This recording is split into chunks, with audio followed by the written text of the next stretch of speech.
Assalamualaikum warahmatullahi wabarakatuh. Saya Lesyaida dari kelompok PGWB. Di sini saya izin untuk mempresentasikan terkait proyek yang sudah dibuat di PGWB acara keempat.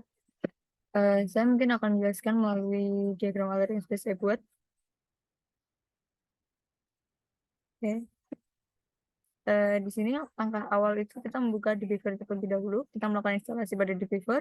Fungsinya di Beaver ini untuk menyambungkan PostgreSQL dengan PostGIS agar dapat dimasukkan ekstensinya melalui QGIS, di mana nanti QGIS itu berfungsi untuk menampilkan peta titik sebaran seperti itu. Nah, untuk langkah awal itu kita buka di Beaver, lalu kita menyambungkan database, kita konekkan dengan di Beaver, PostgreSQL dengan di Beaver. Ini melalui sini, seperti ini. Database lalu akan muncul seperti ini, lalu kita pilih yang PostgreSQL. Sini saya sudah menyambungkannya ya.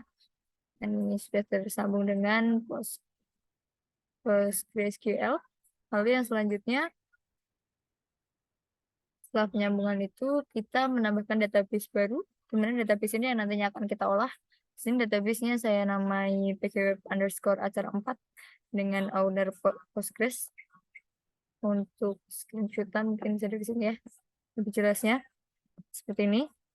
Lalu kita isikan kolom host, database, dan password. Lalu kita tes connection. Jika koneksinya sudah jika passwordnya sudah benar, username sudah benar, semuanya sudah sesuai, maka test connection akan berhasil. Lalu jika sudah, kita langsung finish, lalu kita akan muncul perintah untuk mendownload driver files. Setelah itu kita baru membuat database baru. Setelah sudah membuat database baru, kita menambahkan tabel atau data tabular yang sudah kita miliki, yaitu data persons. Nah, data persons ini berbentuk CSV, lalu kita masukkan. Nah, di sini ada kesalahan dari tabel yang sudah dibuat, yaitu NIK. NIK itu di sini type-nya itu awalnya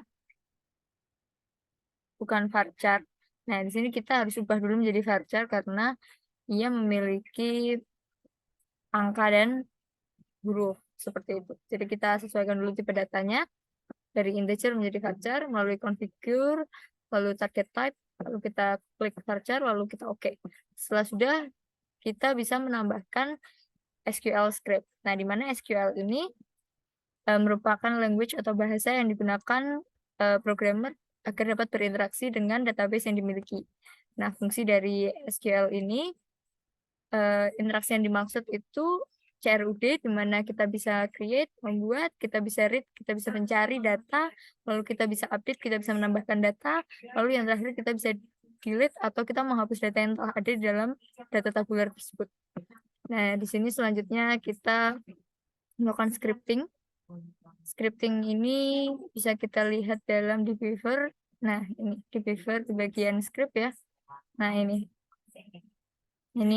SQL yang sudah kita lakukan.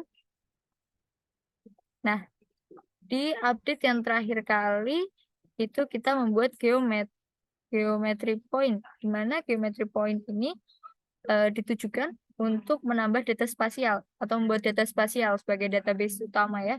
Nah, di sini kita membuat kolom baru, kolom berupa geometri, di mana kolom berupa geometri itu nanti akan memunculkan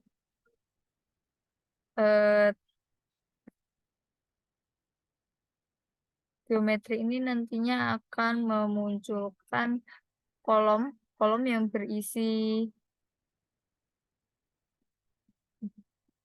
kolomnya itu nanti akan berisi longitude dan latitude, di mana longitude dan latitude ini akan membentuk sebaran titik pada database yang kita miliki. Seperti itu. Nah, setelah kita melakukan ini, database-nya sudah dibuat, data spasialnya sudah ada, kita lanjut ke dalam QGIS. Nah, di dalam QGIS ini, kita harus menambahkan terlebih dahulu bagian PostGIS. Nah, di sini. Ini kita akan klik bagian browser ya. Kita nanti klik yang PostGIS, lalu New Connection. Di sini koneksinya sudah terhubung, yaitu PGWeb Acara 4. Nah, di sini username dan password yang sudah kita miliki di awal tadi akan kita masukkan di sini terlebih dahulu. Terus dengan password admin. Oke. Nah, lalu di sini kita bisa buka project cara 4. Nah, di sini. Ini bentuk dari kolom geometri yang tadi sudah kita buat bersama-sama dari data tabular, data persons. Seperti ini. Ini bentuk dari data yang sudah kita update terlebih dahulu tadi ya di dalam Beaver menggunakan SQL. Nah, untuk background dari map-nya ini kita dapat menggunakan web lalu Quick Map Service, lalu kita pilih yang Google. Ini saya menggunakan Google yang satelit. Bagaimana caranya kita menggunakan Google Satelit ini? Kita bisa menambahkan plugin terlebih dahulu ya teman-teman. Nah, di sini plugin yang saya gunakan untuk ini QMS, Quick Map Search, kalau tidak salah. Nah, itu kita tambahkan pluginnya itu ya. Nah, ini Quick Map Service. Jadi ini hasil akhir running dari project saya.